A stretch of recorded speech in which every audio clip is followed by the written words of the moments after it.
Hello and welcome to the Believe Crew podcast. The business is you. I'm Jaime White, founder of Believe Crew and your host. Let's jump right in.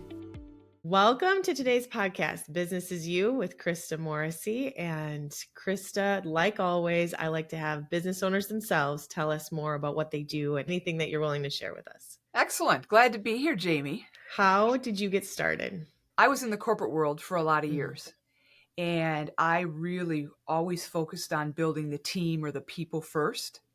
And then they'll always tell you where the pain in the process is. Right. So I always say people, process, tools. That's what you focus on. And over the time, I was, unbeknownst to me, really helping to groom some leaders. And then at some point, people started coming to me and saying, I got feedback on my performance evaluation. I need to improve. I want to be promotable. And so I started coaching, even though there wasn't a coaching position. And I just loved helping people expand, become better, grow in any way they wanted, and saw the enthusiasm in them. So when I left corporate America, I knew I was going to start a business, and I went and got professionally certified in coaching. What I did not know, Jaime, is two things. One, what a fulfilling career this was going to be. Just unbelievable. And how my clients have just helped me grow tremendously. And then the second thing is how solidified my belief that it's an inside-out journey, and it can only be an inside-out journey, has been. Because I've said the most beautiful thing I can do for clients, I ask questions from the outside, they answer them from the inside. They already have the answers. Yeah. I just walk that journey of getting them unstuck. So beautiful. So one of the things that's on my mind right now is about leadership. And, we kind of talk about this being an inside out journey, but really how do you define leadership today? And what is it that maybe some people aren't aware of in terms of the leadership journey? Yeah. So I talk about being a leader and leading yourself before I talk about leadership. And what I say to every leader, every executive that I work with is that every leader is rooted in a person, and every person is rooted in a life. Therefore, I coach the person, the human, and they take their new awareness, their growth, and they step into their role. If we did it the other way around, it wouldn't work. And so when it comes time that you are put in a position of leadership where you lead others, it only works if you have learned how to lead yourself first, which comes with a tremendous amount of self-awareness, acceptance, love, the ability to grow. And then leadership is about guiding those around you to be the best they can be and get the most out of them. And there's so many definitions out there. Right. They all kind of lead to a similar place, just using different words. Is there anything that you've found to be true for, like, say, the position of leadership, leaders in a position of leadership without vulnerability, transparency, or maybe even just operating out of fear, like concern, worry? Oh, absolute concern. It's just, it's an hourglass running out of time before they crumble, before they explode, before employees start leaving, or worse yet, they quit and stay. Yeah, that's a big issue. Yeah, we assume that once someone gets promoted, they don't need to grow anymore. Right. And it's the opposite. We need to keep them aware of their behaviors, of their blind spots. We need to keep them aware. Are you leading through others, and are you growing everyone around you? Okay. So I am curious if you can help me find some of my blind spots as a leader. How do you start? How do you get started in coaching with a leader that's like, okay, I love your concepts. Where do we start? Often in the business world, we start with some type of assessment. Okay. because it's validated in science, in psychology, and you can argue it, but it's a moot point. Mm-hmm. So I leave it up to the company. I toss a couple out there for them. Mm-hmm. Sometimes we use a 360-degree feedback, and I like the type where I do the interviews because I can read nonverbals. I can ask questions, and that tells us, what do they think of you? Hmm. We can use Myers-Briggs, the Thomas Kilmann conflict mode. Um, I don't use emotional intelligence right away. That's a Mm-hmm. higher level one, but we can absolutely come back with emotional intelligence. And that's what I do with all leaders is say, all right, let's talk about where you are strong Mm-hmm. and what that means. Now let's talk about where you as a leader might inhibit processes or people around you. All right. And what do you So want to do with that growth? straight up vulnerable in the Myers-Briggs, you mentioned that one. I am an ENTJ. What do I need to know? Yeah. So there's four dichotomies, extrovert, introvert. So you're an extrovert. You get jazzed up from outer Totally. places. People think, yeah.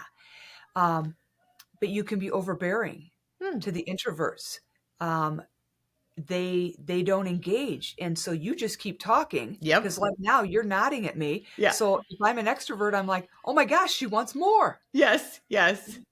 So we have to learn to make a statement, make a question, and go quiet. Hmm. And it's never, Jaime, about changing who you are. It's like a radio dial. When do you dial yourself up? When do you dial yourself down? Hmm. So then if we take the sensing and intuition dichotomy, that's how Mm-hmm. you take in information. And you said you're an N. Yes. So you're intuitive. Yeah. So a strong intuitive person might wake up this morning and go, oh, it's Wednesday, March 29th. Boom. That's the last time they're in today. They're out there looking at patterns and possibilities. They're curious. Mm-hmm. I'm not But even sure I know what day it is most of the time. So I yeah, think you're right. I think you're however, onto something. yeah, if you're leading a group of sensors who Mm-hmm. put things in order and they use the five senses, they look at you and think, can't she just be present today? Yeah. Yeah. Why? The phone is ringing. Could you please answer it? Yeah, and Yeah. why can't she be here? Why is she a dreamer? Mm-hmm. We need both. Mm-hmm. And so if you have a group of sensors that you're leading, you need to turn the intuitive down a little bit till they get to know you. Then you can turn it back up Mm. because you, as intuitive, can take sensors to a place in this world they can't go on their own. Mm. And they can do the same for you. Right. Right. So then if you look at the third dichotomy, thinking and feeling, it's how you make decisions. Mm-hmm. And what did you say you I'm a are? T. Yeah, so you're a thinker. Oh, okay. So here's if you're a strong thinker, it's about truth and justice, right and wrong. And you've been in your head thinking for hours, days, weeks. And when you share, then you're sharing at the end of your story. Mm. And you want it done this way. You have done the if then, yes, no, black, white. And the feelers are like, wait a minute, Jaime, what about the people? How are they going to feel if we ask them to do this? Mm-hmm. You don't care. Let's go. Mm. Feeling very seen and heard. Yeah. Yeah. Yes. And it's beautiful. It's just a matter of you have both in you. We Mm-hmm. all have both dichotomies, but you have a preference, a go-to. Yeah. And the thinker does not mean you don't have feeling. It just means you don't go to feeling first. Mm-hmm. Yeah. And in the business world, I was a feeler. And when I was giving reports to the executive team, in the beginning, they were turned off. Right. And I finally said to my mentor, why don't you just give the reports? They're not listening.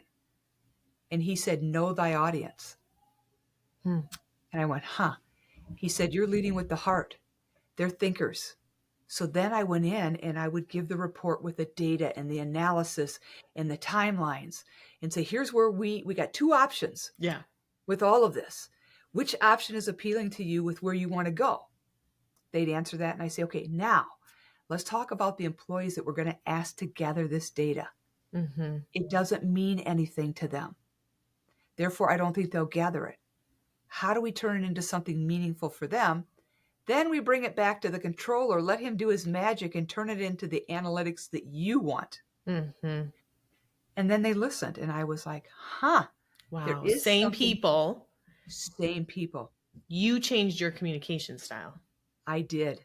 I dialed down the feeler and dialed up the thinker and met them where they're at. And in that moment, I learned the power of leaders not coming in and asking all their direct reports to change, Mm, but them getting to know their direct reports, adjusting their style. And in doing that, you keep other leaders in their strength zone. You keep them in their gift zone, doing what they're powerful. And over time, those executives always knew I was going to bring in the heart, the feeler, right, right, and they got to know me. right. And And they frankly, accepted that part of you too. I mean, it wasn't that they they did. asked you to be different. It was that you met them where, wow, that's so powerful. It is. And I watch a lot of companies when there's leader changes, and the ones that then excel, Mm-hmm. the leader comes in and says, let me get to know you, Jaime. Mm-hmm. What's been going on? What do you think? Hmm. You watch the companies who are doing well, they get a new leader and they tank. Most of the time, the leader has come in and said, okay, here's how I do business. Mm-hmm. And if he or she has 7 direct reports, they're making all 7 of them change to meet their style, Hmm. and it just ripples throughout the company. So, what is the last one? I don't think we talked about that in the ENTJ.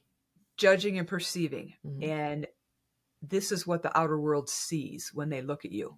Hmm. So you're a J? Interesting. I am. Yeah. So a judger has things in order, and they appear to be in order, and things are planned. They're decisive. I do like Where the plans and Yeah, decisions. where the P just lives. So for me, Yeah. I'm a J because you go out to our detached garage, the lawnmower is cleaned off, backed in, full Mm-hmm. of gas, ready for the next person. I love it. My It, husband is a P. I'm not even sure the uh, lawnmower made it back in the garage. Just say. well, yeah, that's the same. When people come over, they look at the garage. You know exactly what I put away. Mm-hmm. Mm-hmm. Yeah, but my husband will take me places that I can't go on my own because of Right. his strengths. Right. Right. Yeah, Yeah. Different styles of thinking, different styles of communication, just different styles of connecting. right. None of them, neither of them wrong. Correct. Different. Yeah. It's how we get to know each other. First, how I understand myself, then how I understand you and I interacting. And I don't have a bias to any set of Mm-hmm. assessments. I'm pretty flexible. It's what you do with that information Mm-hmm. to bring awareness to the individual and help them grow. Mm. And to ask those they lead, what do you see as Jaime's blind spots?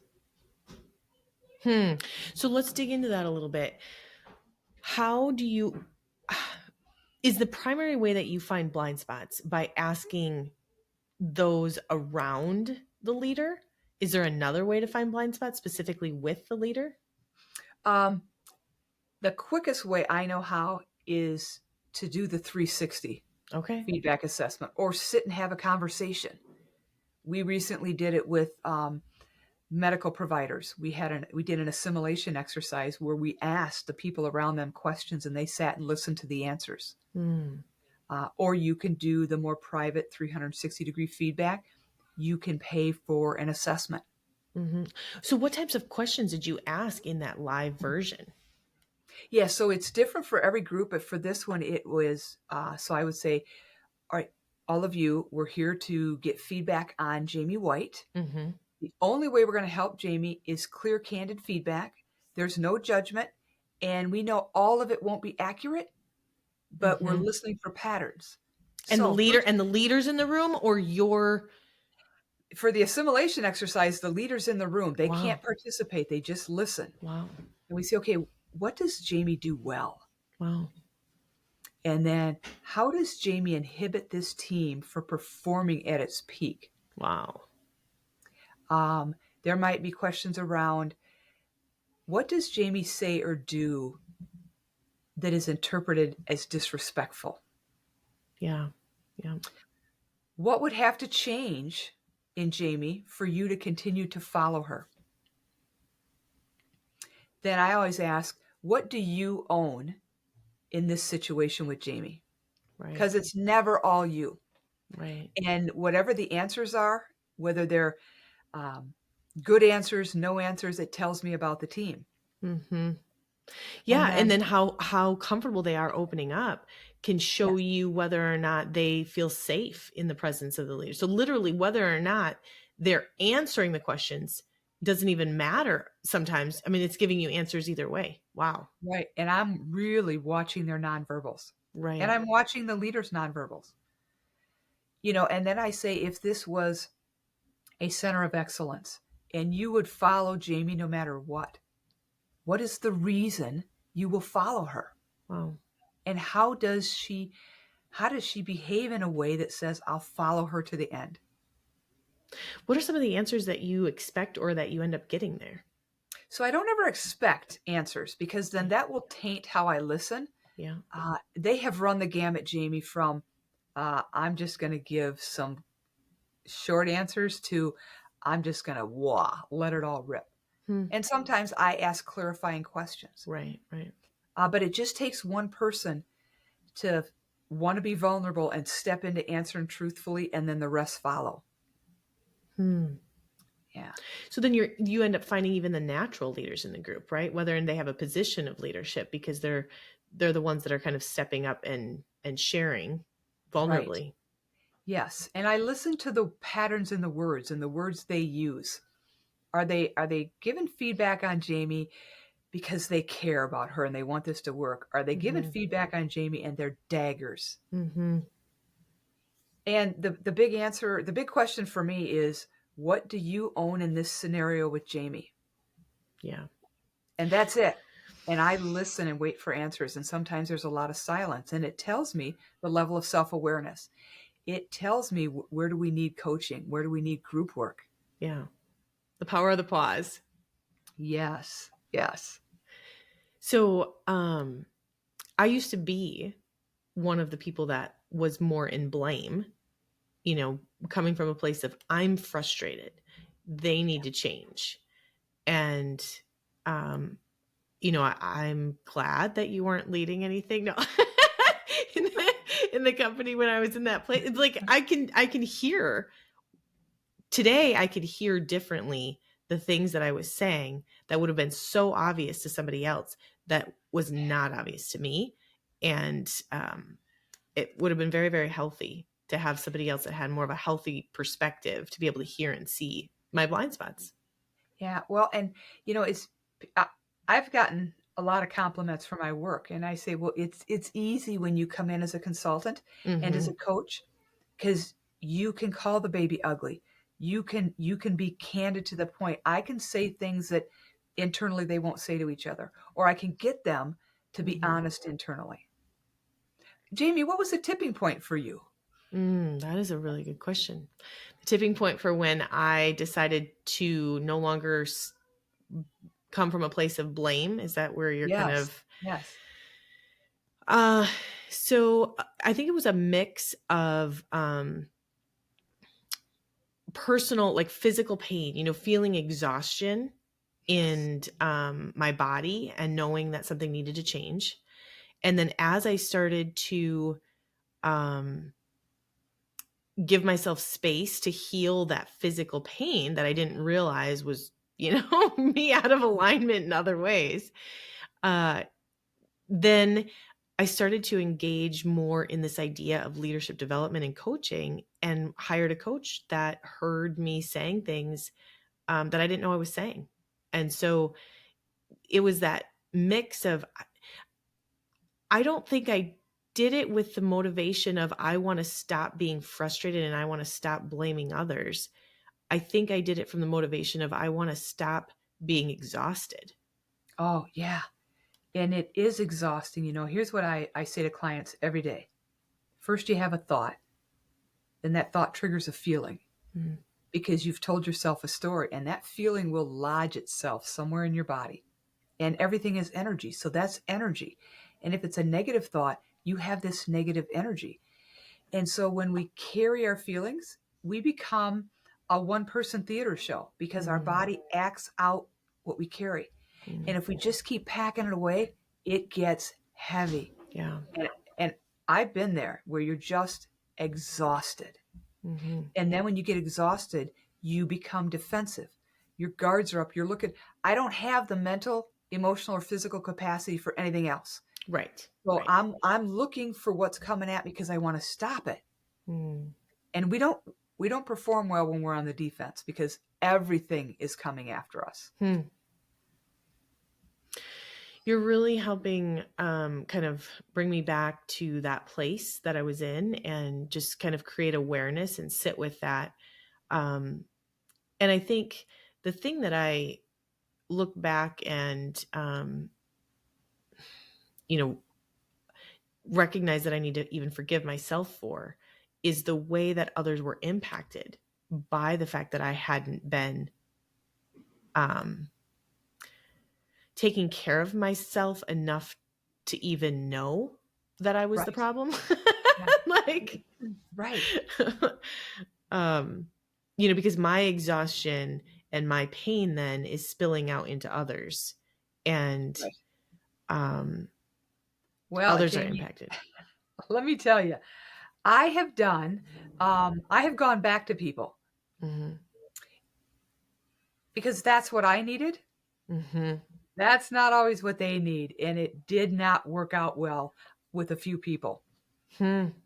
because they then felt the need to unload or they were upset that I brought it up again. And Right. so I've learned, how do I heal? How do I grow? And then how do I release or let go? Right. And then all we can really ask is, how do we continue to learn and become better? Hmm. Because I always say, in every pile of muck of life, there's a gift in there, or a nugget or something to learn from. But there's positive if we'll stop long enough and just take a look. Hmm. And it's that nugget, that gift that we need to carry forward and leave the situation behind and continue to grow. That's beautiful. It is a wonderful thing, and when I see individuals and even groups have that aha moment and then say, "All right, what do you want to do with this?" and listen to them say what they want to do, it's wonderful. Um, and again, my big excuse me, my big focus is I want to foster hope, get people unstuck to foster hope, because when we have hope, we are facing forward Right. and we see the possibility. And to me, hope fuels everything. It's what makes the world and people flourish. When we don't That's have it. hope, we're looking back, and it's negative when we look back. When you led the group that I was in, you mentioned that about looking back versus looking forward and how you really can't do both at the same time. That was, Right. even though I probably quote unquote knew that, it was still, wait, what did she say? Can you say it Yeah. again? Yeah. So it is neurologically impossible to hold a negative thought and a positive thought simultaneously. You can't. Hmm. And it's neurologically impossible to hold a past thought and a present or future thought simultaneously. So, if I turn around and look at this wall and I completely square off to it, I can't see anything this way. And this is my future. And so the direction you face, that's where your energy goes. Hmm. Neurologically impossible to hold a negative thought and a positive thought simultaneously. And it is neurologically impossible to hold a past thought and a future thought simultaneously. So, is there anything different or anything that you teach on or that you've learned about a present thought versus a future thought? Um, I talk more about being present Mm-hmm. so you know what's here in order to focus on where you want to go. Mm-hmm. I'm not real big on goals, Jamie. I'm big on, what do you see out there? Your vision, your dream. And every day, did you, at minimum, stay right here, or did you take a step forward? Always looking out there.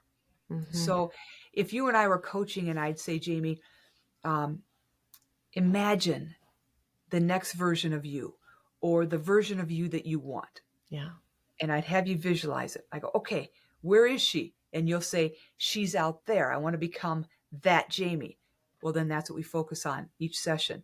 How are you doing walking toward that Jamie? Mm.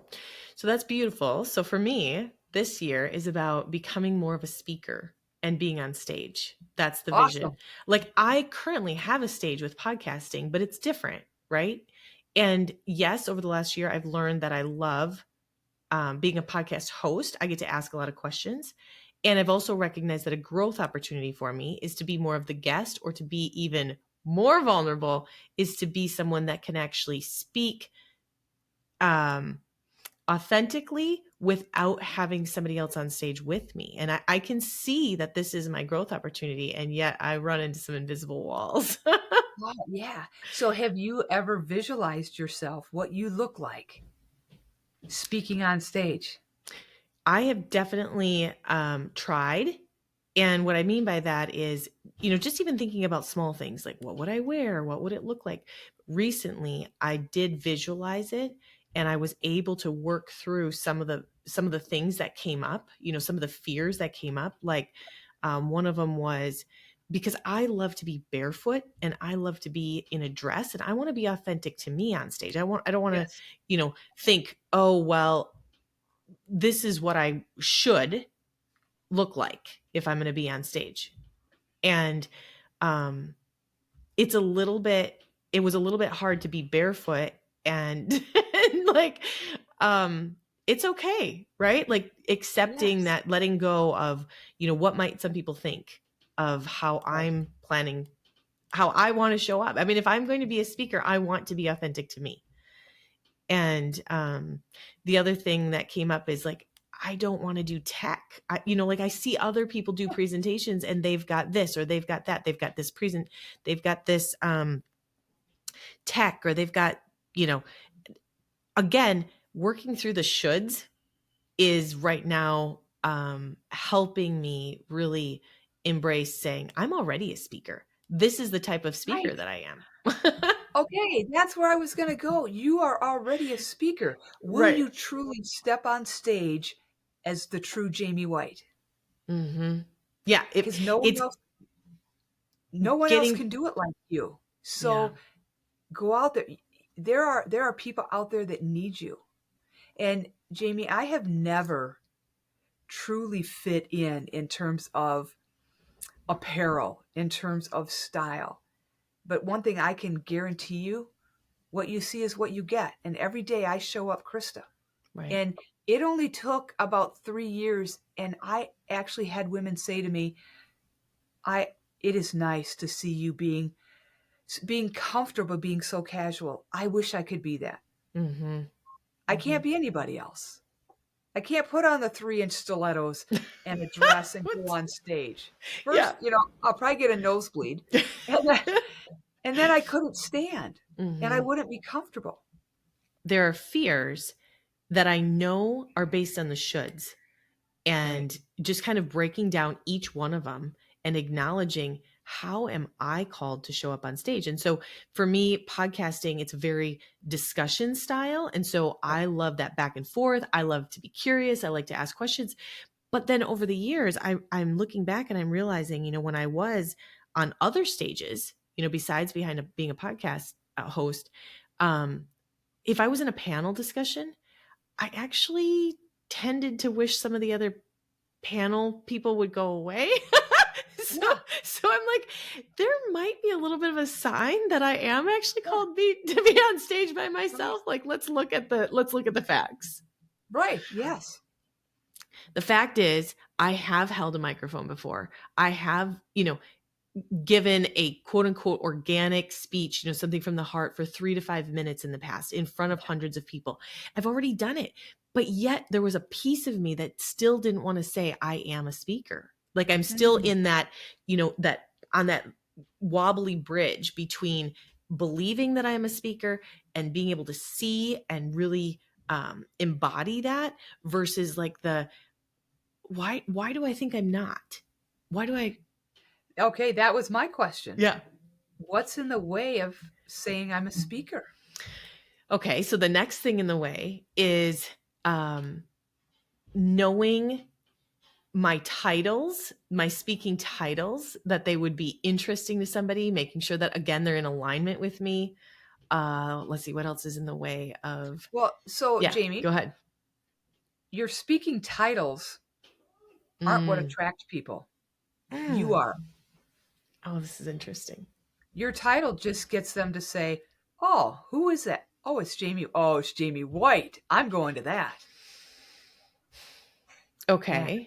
So I gotta be honest. Your fear of my speaking titles, Yeah, you're kind of hiding behind that. I'm hiding. You're right. I can feel Yeah. it. Yeah. Okay.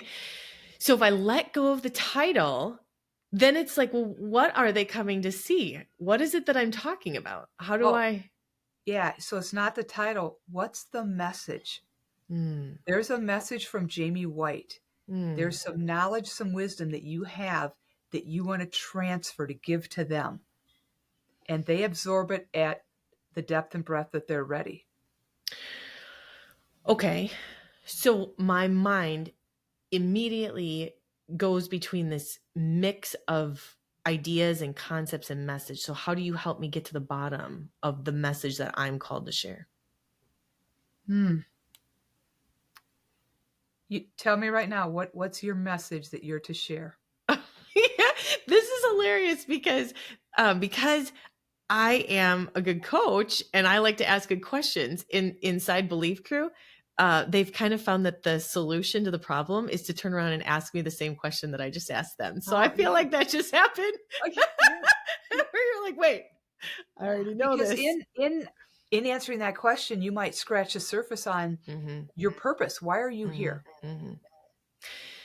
So the first words that come to mind are leadership. I want to distract with some of the other things like how to do business operations, how to do, but technically they all fall under the healthy leadership for me. What does it take to be a healthy leader?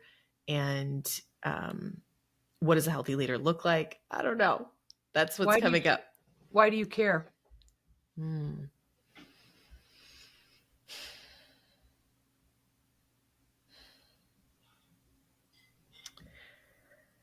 I care because I love business. I love organizations. I love people. And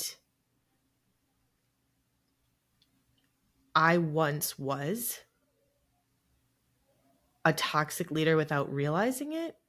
And I Hmm. was also led by a not as healthy leader Okay, without, so for me, I was an unaware toxic leader. okay, so there it is. It's not the business. Wow. It's not leadership. It is that at one point you were a toxic leader. Hmm. It is your quest to help people not go down the path that you went down. Wow. Is that part of your quest? Yeah. Yeah. Yeah. And, Like, and what yeah. a powerful presentation you can give using yourself as an example. Hmm. Yeah. Um,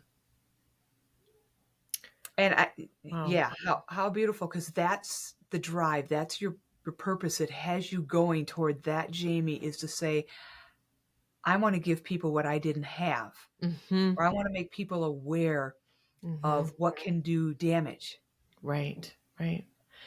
This is huge because I've been working on this for over a year, like subconsciously, consciously, and noodling and getting stuck in the idea of I need a title, I need a subject, I need a knowing that there's a story inside me that is part of the process without really um asking someone to ask me the questions that would bring it out, in this way that you Yeah. have. You're obviously very good at asking good Yeah. questions. Well, it's storytelling. Tell your story, and it's not up here. Hmm. That year you've been noodling up here, your story's here, Mm. and you connect with people here. So they're going to connect first with who you are and why you're talking to them Hmm. before they're going to connect with anything you offer. You are the golden nugget in this situation. Somehow I'm not crying and bawling right now. Like I feel the emotion, and yet I'm um not completely losing it, so that's pretty fun. Yeah. And I'm very thankful for this awareness, and I'm really keying into the word unaware. I was unaware that I didn't have leadership skills, and that Yeah. I thought I thought I did without ever going to any leadership development classes, without ever getting any Right. tools around it. I just thought that I was a nice enough person. Yes. I'm like, this is hard to, Yeah. to create awareness around right now. We lead from what we know and what we've been Mm-hmm. taught. Mm-hmm. And you know what's coming up for me? How powerful for Jaime White talking about the awareness in the unaware. Mm-hmm. I mean, you think about, you now look back. Right. And that's what I mean. There's a lesson in every part of our journey, the highs, the lows, if we'll take the time. And could you tell the story that you need to tell if you had not experienced that? No, right. No. No, Mm-mm. there'd be no power in the story that you're going to talk about. Right. Right. Yeah. I know that listeners can go back and, rewind in the podcast to hear this if you don't remember it exactly. But I'm curious if you remember the question or questions that you asked me, or similar types of questions, to be able to pull out that piece from me. I'd love to hear that again if you. All right, let's see if I remember them, Yeah, because I usually just go with the I flow. love But it. it was Yeah. something around, what are you feeling, Mm-hmm. and what's inhibiting you? And you came up with things that weren't inhibiting you. They were kind of like your excuses or Right. your protector. And when I kind of took that away from you, then you have to talk about what's really here. Mm. What's raw. And you brought up worry and then fear. And as soon as you said fear, we were getting somewhere. Mm-hmm. Yeah. Hmm. And then we just keep unpacking at a deeper level. And the same for me. My energy healer and my coach take me where I can't go myself. Mm. You know. I love that you just brought up that you work with an energy healer as well as a coach, because this is what we're really modeling in Believe Crew and merging, is this idea of healing and growth together, healing and coaching together, Right. personal development to get to leadership development. What are some of the things that come up for you when I share that? Holistic. Mm-hmm. I say, for me, if I don't focus on with myself and my clients, mind, body, spirit, emotions, we're not doing it right. Because if you wake up in the morning and you have a terrible backache, Mm-hmm. you got to figure out how to get out of bed. Then, just try showering with a painful back. Right. Then try getting dressed. And then you got to go to the store, and you'll drive around that parking lot 5 times until that person in the front spot moves. And that's just 100 less Is, steps you have to is take. that the person that's been following me around in the parking lot, waiting for me to back out of my spot? Yeah. But by the end of the day, you're drained. Mm-hmm. It's the same thing. Mind, body, spirit, emotions. If one of them is out of alignment, you're out of alignment. And how in the world can I show up a good human and a good coach if I haven't taken care of myself? Mm-hmm. And so the self-care is the coach, the energy healer, massage, Mm-hmm. um, Because you're doing the infrared, body. Yeah. infrared sauna, just in miles, hundreds and hundreds of miles in nature. Mm-hmm. So when you're working with an energy healer and a coach, how do you see that merging together for you? How do they work together for you? And what are some of the differences? Yes. So the energy healer, it you can't lay on the table with an energy healer and lie. That's You funny. cannot. You can't, because Right. your energy, everything's energy. Right. Right. And she'll go, "Really, Krista? You're like, good one. Would you like a chance to answer that again?" Right. Right. And it gets things flowing, and you get to release, and it's extremely non-judgmental. And Mm-hmm. what's here? And then that opens me up when I sit with my coach and they ask me the hard questions, Mm-hmm. to say, Jaime, you've heard me say, my role is very simple. I unconstipate the mind and the spirit so we can foster hope. Mm-hmm. And I can't move forward as a human if I've packed everything away. And so different methods of self-care work differently. And they give me different quiet time. Time with my coach is not quiet time, but it's Right. time for me to just let's go. On the table with massage, infrared sauna. It's Hmm. just me with me. And I think they all blend together. Some of my friends, and every now and then, I will do acupuncture. Yeah, I love I do acupuncture. chiropractic a Yeah. couple times a month. Yeah. And my thought is one body, one life. Take care of this. Hmm. Show up, take care of yourself so you can show up fully every day. Because shame on me if I don't show up fully for Hmm. others. So you had mentioned in the beginning of the podcast that you used to be in corporate. Were you exhausted when you were in corporate? I'm trying to remember if you said anything about that or if that was just Oh, me being exhausted. no, no. I had talked about being exhausted. I was in corporate for 29 years, and 26 of the 29 were pretty good. I hung on 2 years too long. Mm, I had this thing about loyalty.